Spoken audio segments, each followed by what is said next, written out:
আপনার নাম হচ্ছে হাসান, 7 নম্বর কাঁঠালতলিতে আপনার বাড়ি বরগুনা সদর। আপনি হচ্ছিল ইন্টারমিডিয়েট পাস।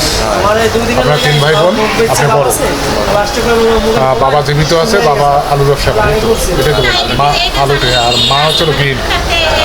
আপনার বোন আছে আপনার? ছোটো কি বিবাহ দিচ্ছেন না এখন বিবাহ? 7 বছর বয়স। আচ্ছা, ঠিক আছে,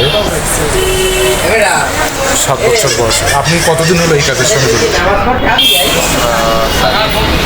প্রায় 4 বছর হলো আপনি কাজের সঙ্গে জড়িত। আপনার কি বাবা মা সবাই একই যৌথভাবে থাকেন? যৌথভাবেই কাজ করেন। এখানে আপনার যে পাশে যে ইনকাম হয় বা সংসার কি আপনি চালান? সবাই মিলে দিলেই চালাই। সবাই মিলে দিলে চালান। এতে কি আপনি ভালো আছেন? মানে খাইয়ে পরে আছে, হ্যাঁ, করে আছেন। কোনো কোথাও ঋণ টিন নেওয়া আছে? আর ঋণ আছে, ঋণ নেওয়া আছে না? কিস্তি কি আপনার চলে না আপনার বাবা চলে? বাবাই চালায়। বাবা চলে। ওকে, ধন্যবাদ।